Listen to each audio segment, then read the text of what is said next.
الحمدللہ والصلاۃ والسلام علی رسول اللہ۔ 40واں منانا فرعونی عادت ہے۔ سوال کیا گیا ہے 40واں منانے کی اصل حقیقت کیا ہے اور کیا مردے کے اوصاف اور محاسن بیان کرنے کی مشروعیت میں کوئی دلیل ہے؟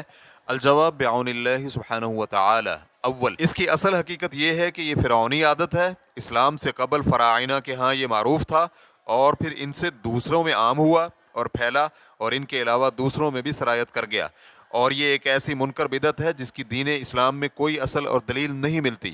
اس کی تردید نبی اکرم صلی اللہ علیہ وآلہ وسلم کا یہ فرمان بھی کرتا ہے، جس نے بھی ہمارے اس معاملے یعنی دین میں کوئی ایسی چیز ایجاد کی جو اس میں سے نہیں تو وہ مردود ہے۔ اس حدیث کے صحیح ہونے پر اتفاق ہے۔ دوم، آج کے دور میں موجودہ طریقہ پر میت کے اوصاف اور محاسن بیان کرنا اور اس کے ساتھ ساتھ اجتماع کرنا میت کی مدح سرائی میں غلو اور ناجائز ہے۔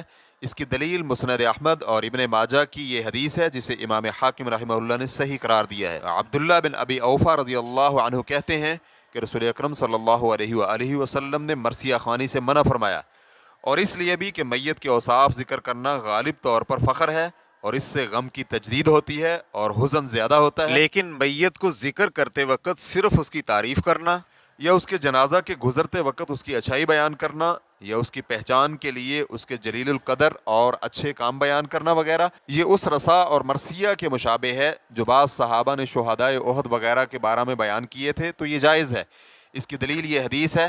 انس بن مالک رضی اللہ عنہما بیان کرتے ہیں کہ ایک جنازہ کے پاس سے گزرے تو اس کی اچھائی بیان کی گئی تو رسول اللہ صلی اللہ علیہ وآلہ وسلم نے فرمایا واجب ہو گئی۔ پھر ایک اور جنازہ کے پاس سے گزرے تو لوگوں نے اس کے بارے میں اچھی باتیں نہ کی بلکہ بری باتیں کی تو رسول اللہ صلی اللہ علیہ وآلہ وسلم نے فرمایا واجب ہو گئی۔ تو عمر بن خطاب رضی اللہ عنہ نے عرض کیا کیا چیز واجب ہو گئی؟ تو رسول اللہ صلی اللہ علیہ وآلہ وسلم نے فرمایا آپ لوگوں نے اس کی اچھائی بیان کی اور تعریف کی تو اس کے لیے جنت واجب ہو گئی، اور اس دوسرے کے بارے میں آپ لوگوں نے برائی بیان کی تو اس کے لیے آگ واجب ہو گئی، تم زمین میں اللہ کے گواہ ہو۔ اسے بخاری اور مسلم رحمہم اللہ نے روایت کیا ہے۔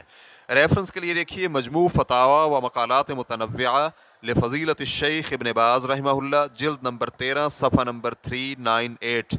واللہ تعالی اعلم۔ اسلام کیو اے ریکارڈنگز، مؤسسۃ الشیخ محمد صالح المنجد، المملکۃ العربیۃ السعودیہ، فتویٰ نمبر 12552۔ والسلام علیکم ورحمۃ اللہ وبرکاتہ۔